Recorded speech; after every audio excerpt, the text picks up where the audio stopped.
Hello everyone, सुप्रभातम। मैं Pradeep Sharma, welcome back to my channel. आज हम देखेंगे उच्चारण दोष यानी कि प्रोनाउंसिएशन डिफेक्ट के विषय में। सबसे पहले देखते हैं इंट्रोडक्शन। उच्चारण दोष के कारण जब कोई व्यक्ति या वक्ता अपना विचार व्यक्त करना चाहता है तो इसी कारण से वह अशुद्ध हो जाता है और श्रोता उसे कुछ दूसरी बात समझ लेता है। इसलिए उस व्यक्ति को जो भी उच्चारण कर रहा है निरर्थक उच्चारण है और उसका कार्य ठीक नहीं हो पाता है।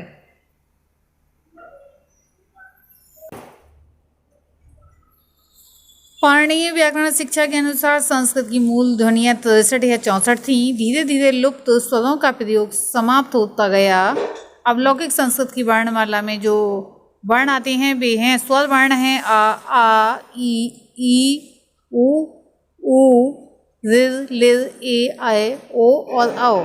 व्यंजन है का वर्ग, चा वर्ग, टा वर्ग, ता वर्ग, पा वर्ग, यारा लावा, शासा, साहा।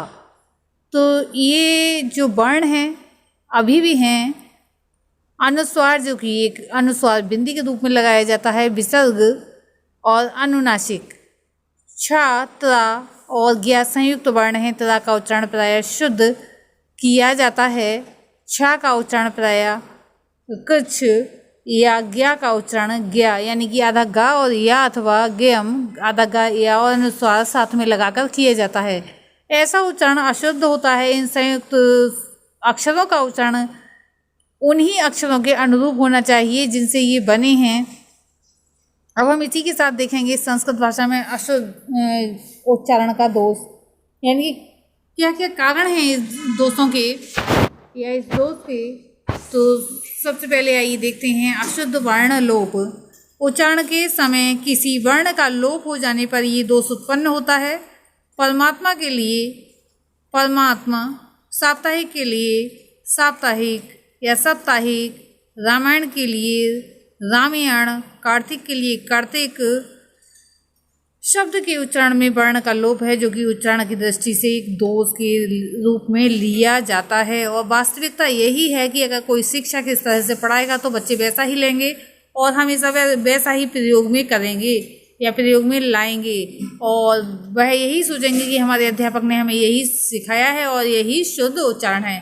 अब हम देखेंगे अशुद्ध स्वर भक्ति।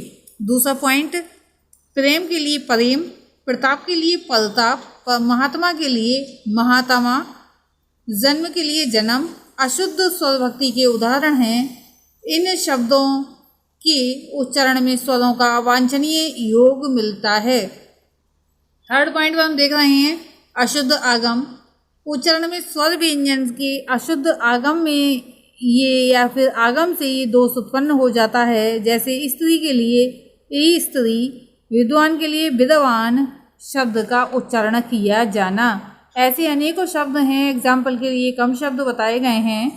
अब हम फोर्थ पॉइंट या नंबर 4 पर देख रहे हैं अशुद्ध वर्ण विपर्य। उच्चारण के समय वर्णों के क्रम के उलट जाने से ये दोष उत्पन्न हो जाता है। जैसे विह्वल के स्थान पर विवहल यानी कि आगे पीछे हो जाना, ये विपर्य कहलाता है। तथा चिन्ह के स्थान पर चिन्ह का प्रयोग किया जाना। अब हम देख रहे हैं नेक्स्ट पॉइंट पर यानी कि फिफ्थ पॉइंट पर अशुद्ध मात्रा भेद। ह्रस्व स्वर के स्थान पर दीर्घ स्वर तथा दीर्घ स्वर के स्थान पर ह्रस्व के बोले जाने से ये दोष उत्पन्न होता है। जैसे ईश्वर के लिए ईश्वर तथा गुरु के लिए गुरु और कवि के लिए कवि का उच्चारण किया जाना। अगर वाक्य प्रयोग कर रहे हैं जैसे कवि कवि, जहाँ पर रूप ऐसा चल रहा है वह अलग बात है, लेकिन जहाँ पर शब्द व्यक्ति ने मान ही वही लिया है, वही स्वर मात्रा का प्रयोग करता है तो वहाँ पर अशुद्ध है।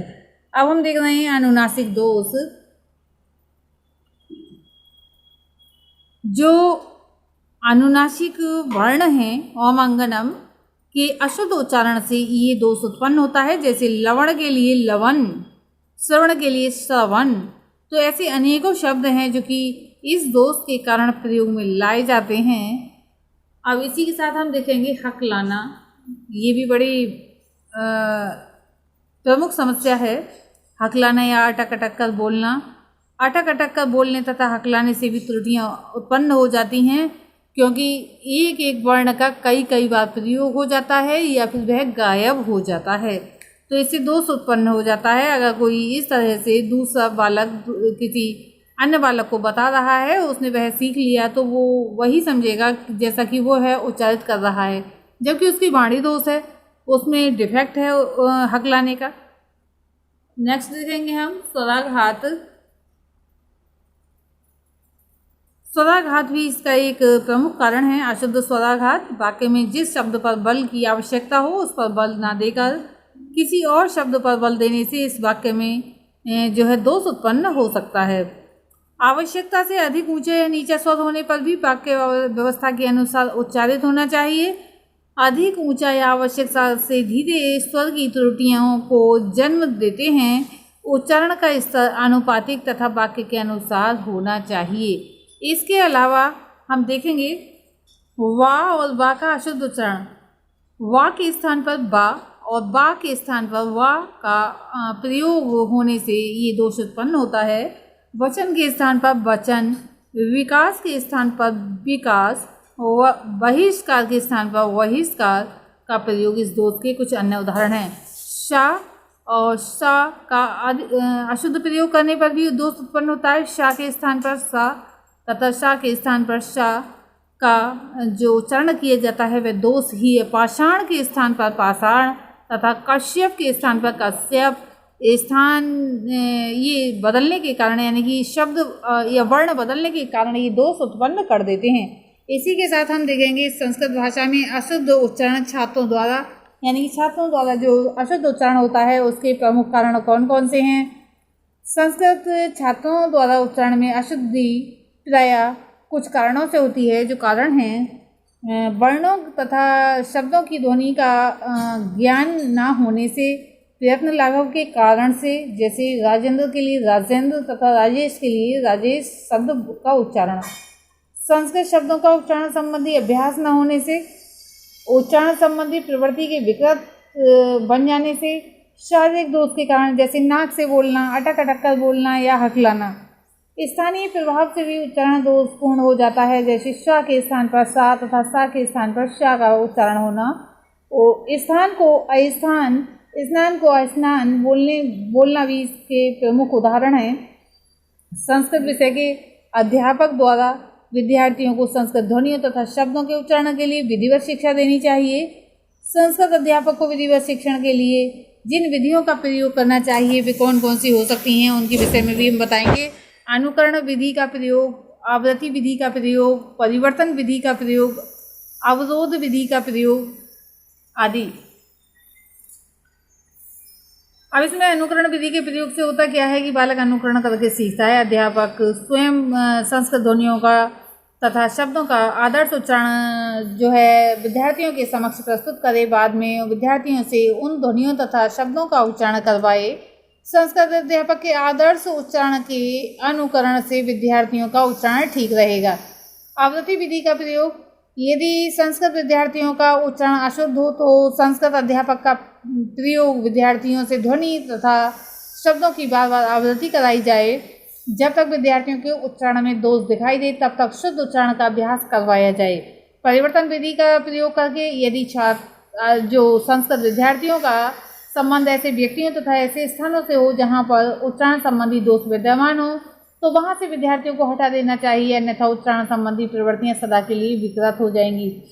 अवरोध विधि के द्वारा शीघ्र बोलने से उच्चारण अशुद्ध और अस्पष्ट हो जाता है।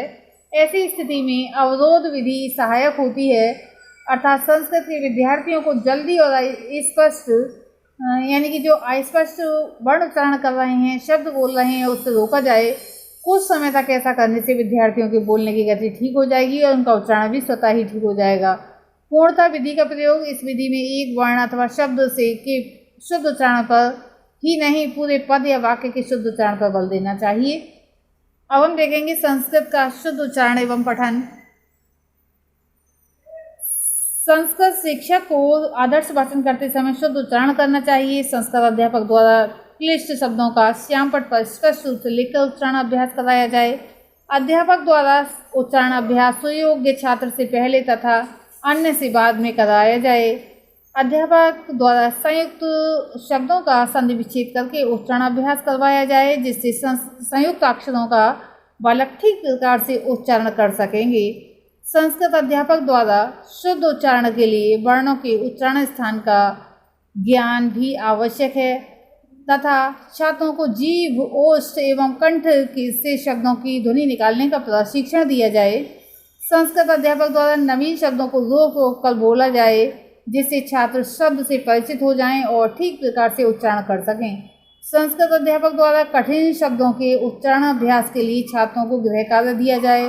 संस्कृत अध्यापक द्वारा सही प्रकार के पठन अभ्यास के लिए छात्रों को आदर्श वाचन के अनुकूल पढ़ने को कहा जाए। संस्कृत शास्त्र पाठन में संस्कृत अध्यापक को चाहिए कि पहले स्वर शास्त्र वाचन करे, तत्पश्चात छात्रों को अपने साथ स्वर में वाचन कराए। इस प्रकार गद्य वाचन में भी उचित बल के साथ संस्कृत अध्यापक पठन करें तथा छात्रों से भी अनुकरण वाचन करवाएं। ऐसा करने से जो बालकों में अशुद्धता है, यानी कि बोलने का दोष है या संस्कृत भाषा में अशुद्धता के कारण हैं, अशुद्ध उच्चारण करने के कारण हैं या दोष हैं, उनको दूर किया जा सकता है।